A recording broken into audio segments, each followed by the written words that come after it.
इस कहानी की लेखिका है सोनिया सैनी। आंधी इतनी तेज थी कि कोई भी अपनी आंखें नहीं खोल पा रहा था।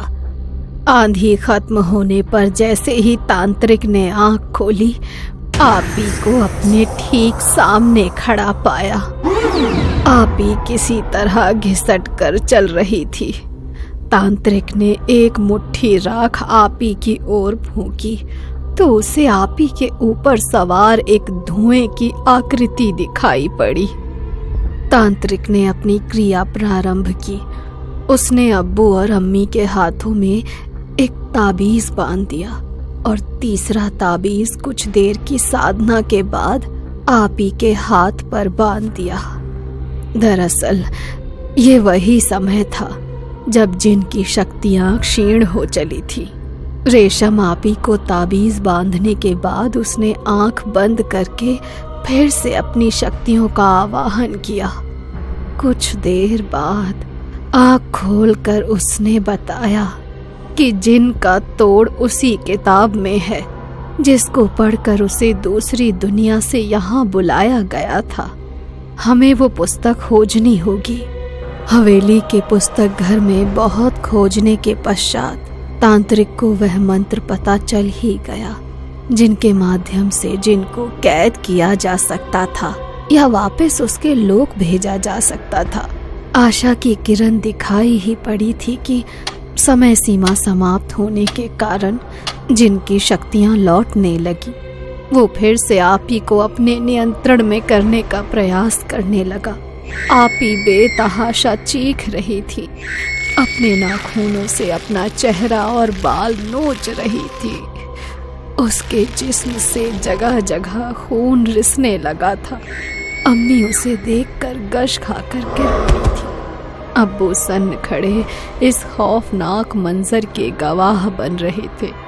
तांत्रिक ने जिनको वापस भेजने वाले मंत्र फूंकने शुरू ही किए थे कि मंत्रों की आवाज सुनकर वो क्रोधित हो उठा।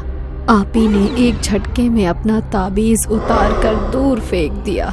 वो मर्दाना आवाज में गुर्राई। क्रोध में उसकी आंखों से पानी की जगह खून रिसने लगा। इंसान की भांति 2 पैरों पर नहीं, जानवरों की भांति 4 पैरों पर चलते हुए वो एक शिकारी जानवर की भांति तांत्रिक पर लपकी। आपी तांत्रिक के सीने पर चढ़ी हुई थी। उसके मुंह से टूटे फूटे शब्दों में यही सुनाई पड़ रहा था, तू मुझे मेरी इफरित से दूर करेगा, मैं तुझे दुनिया से दूर भेज दूंगा।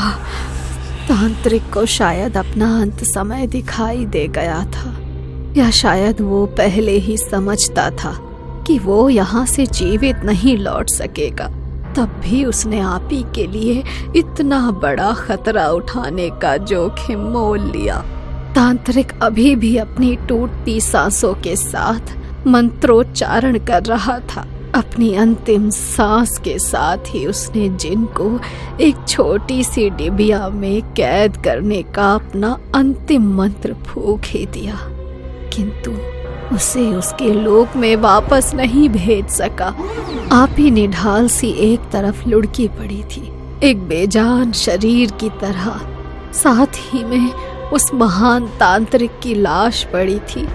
एक और बहुत महत्वपूर्ण वस्तु जो वहां मौजूद थी वो थी जिन की डिबिया। अब्बू को कुछ नहीं सूझ रहा था आगे क्या किया जाए। वो दौड़ते हुए चचा के पास गए। चचा ने अपने हिंदू मित्र की सहायता से उस डिबिया को इस कमरे में बंद करके बाहर से मंत्रोच्चारण करके बालाजी महाराज के यहाँ से लाए हुए रक्षा सूत्र से बांध दिया। जिन अब इस कमरे में कैद था।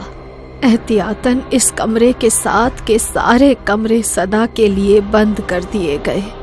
आधी हवेली जिन के लिए छोड़कर बाकी की हवेली में आना जाना होने लगा।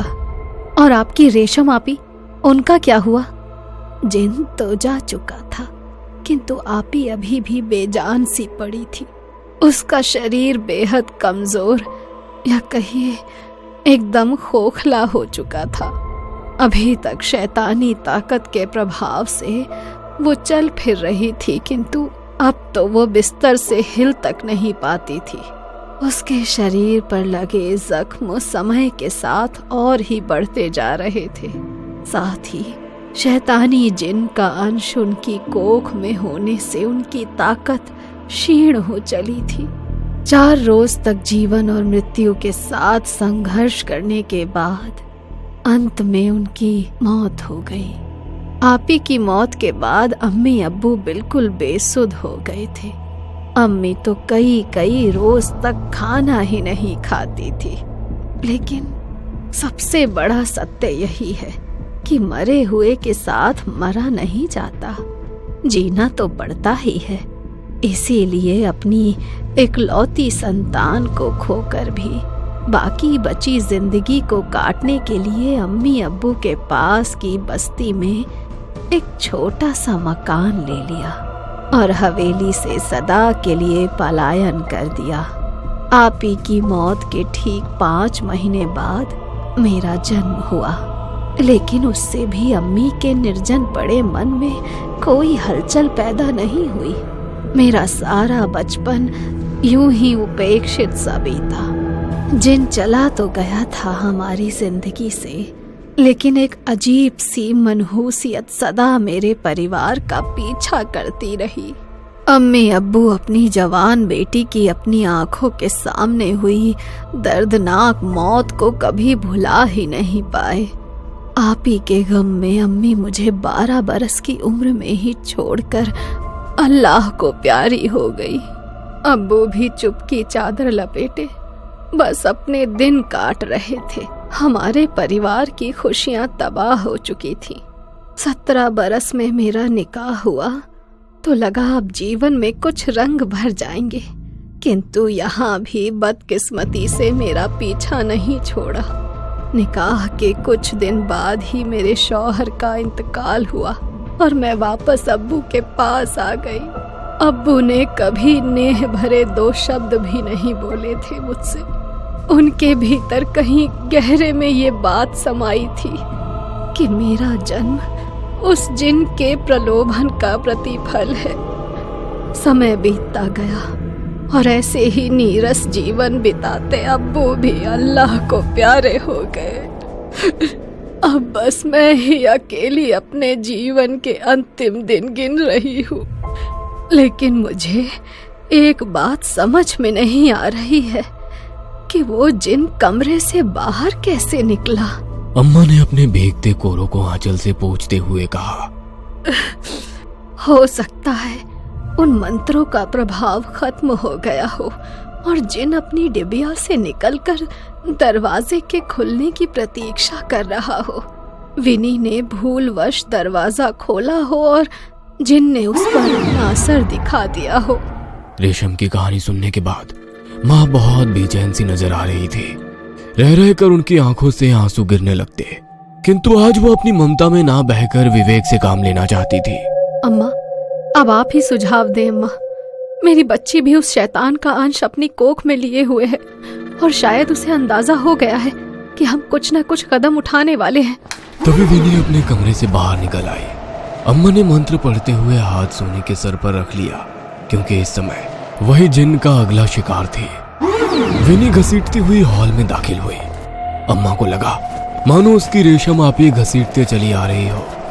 अगले पल हम क्या देखने वाले थे हमें कोई अंदाजा नहीं था, और शायद अंदाजा इस बात का भी नहीं था कि एक बार अपनी रेशम इफरित को खोने और बरसों कैद में रहने के बाद जिन कहीं गुना खूंखार और खतरनाक हो चुका था। वह किसी भी कीमत पर विनी के शरीर को छोड़ना नहीं चाहता था। विनी अम्मा को देखकर मुस्कुराई, इतनी भयानक हंसी कि देखकर मेरे भीतर डर की लहर सी दौड़ गई। बढ़िया, वो फिर से दोहरी आवाज में गुर्राई, चली जा यहाँ से। अम्मा अभी भी मंत्र फुसफुसा रही थी। विनी ने जोरदार फूंक अम्मा की ओर मारी। अम्मा की गर्दन एक और लटक गई। डर से हमारी चीख निकल गई। आज ही तुम सबका काम तमाम करूंगा। इस बार मेरी इफरित मुझसे दूर नहीं जा सकेगी। अचानक विनी के मुंह से एक जिन्न की भयानक आवाज सुनाई दी। जिन्न की शक्ति क्षीण होने का समय हो गया। विनी धीरे धीरे शांत होने लगी। अचानक ही वो फिर से उठ बैठी और एक अलग ही आवाज में बात करने लगी। वो विनी को मेरे जैसा बनाना चाहता है। मैं रेशम हूँ, आज तक इस हवेली में भटक रही हूँ, मुझे मुक्ति नहीं मिली।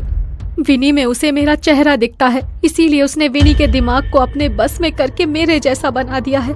ये बहुत शक्तिशाली जिन है, तुम सबको मार डालेगा।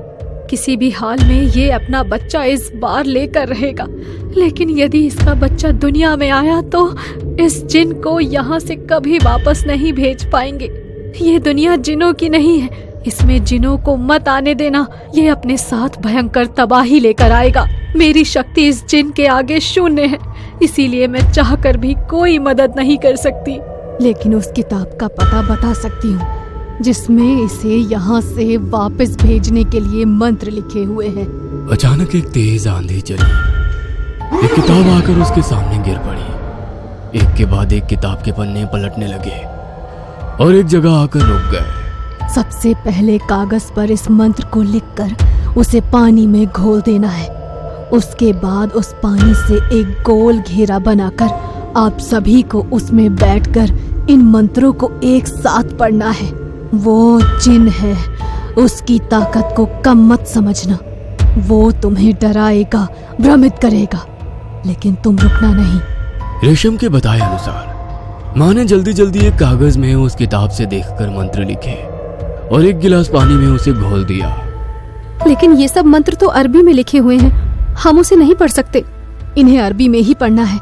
मैं उनका उच्चारण यहाँ लिख देती हूँ। जल्दी करो, जिन के लौटने का समय हो रहा है। जिन से अपनी बहन को बचाने का एक आखिरी उपाय मुझे मिल गया था। रेशम के बताए अनुसार हमने सारी तैयारियां कर ली थी। माँ ने गिलास के पानी में घेरा बनाया और हम सब ने एक साथ मंत्र पढ़ना शुरू कर दिया।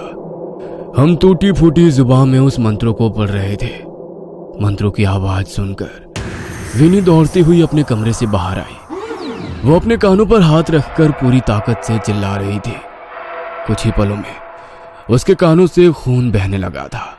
आज पहली बार हमने अपनी खुली आंखों से उस भयानक शक्ल वाले जिन्न को अपने सामने पाया। विनी दर्द से बिलबिला रही थी, हाथ जोड़कर हमसे उन मंत्रों को बंद करने की विनती कर रही थी। जिन्न की डरावनी आवाज कमरे में गूंजने लगी। मैं अकेले यहाँ से नहीं जाऊंगा। अगर तुमने ये विधि बंद नहीं की तो इसे अभी टुकड़े टुकड़े कर दूंगा मैं। विनी के हाथ उल्टी दिशा में घूमने लगे। दर्द से उसकी आंखें पलट रही थी। माँ उसकी हालत देखकर बेसुध हो रही थी। माँ, वो यही चाहता है कि हम ये मंत्र बंद कर दे। उसकी तरफ मत देखो, अपनी जगह से हिलना मत। विनी बुरी तरह चीख चीख कर रो रही थी। ऐसा लगता था कोई उसके जिस्म को अंदर ही अंदर नोच कर खा रहा हो। कभी वो अपना सर दीवारों पे मारती तो कभी अपनी बालों को खींचती। उसकी एक एक चीख हमारी आत्मा खून के आंसू रो रही थी। लेकिन रेशम के बताए अनुसार बिना डरे हमने पूरे 108 बार उन मंत्रों को पढ़ा। अंत में एक जोरदार चीख के साथ विनी उछलकर दूर गिर पड़ी। ऐसा लगा जैसे उसके शरीर को बिजली का झटका लग गया हो। अगले ही पल सब कुछ शांत हो गया था। शायद जिन अपने लोक में वापस चला गया था। विनी की हालत बहुत खराब थी। उसके शरीर के लगभग हर हिस्से से खून बह रहा था। हम उसे लेकर अस्पताल भागे। महीनों के इलाज के बाद अंत में मेरी बहन स्वस्थ हो गई। उसके पेट में पल रहा वो शैतानी बच्चा भी शैतान के जाते ही अपने आप गायब हो गया। विनी का शरीर तो स्वस्थ हो गया था, लेकिन इस सब का उसके दिमाग पर इतना गहरा असर हुआ कि मेरी बहन कभी सामान्य जीवन नहीं जी सकी। उसने अपनी बाकी की सारी जिंदगी एक जिंदा लाश बनकर ही गुजारी। उस हवेली ने हमें इतने गहरे जख्म दिए जिसे हम कभी भुला नहीं सके। इस घटना को बीते बरसों बीत गए थे। एक रोज मैं खाने के लिए विनी को बुलाने उसके कमरे में गया। विनी, आओ खाना खा लो। विनी, मैं विनी को पुकारते हुए विनी के कमरे में गया तो देखा उसका कमरा खाली पड़ा हुआ है। अरे, कहाँ चली गई इतनी रात को? छत पर जाकर देखता हूँ। विनी को ढूंढते हुए जब मैं छत पर पहुंचा तो मैंने देखा विनी ने फिर से अपना सर दुपट्टे से ढका हुआ है और वो एक तरफ देखकर मुस्कुरा रही है। यह दृश्य देखकर मेरे बदन में झुरझुरी सी दौड़ने लगी। मैंने डरते हुए दूसरी ओर देखा तो मुझे एक धुएंनुमा आकृति हवा में तैरती हुई दिखाई दी। अनिष्ट आशंका में एक तेज चीख के साथ मैं जमीन पर गिर पड़ा था और मेरी डर से फटी आंखें एक बहुत बड़ी अनहोनी की ओर इशारा कर रही थी।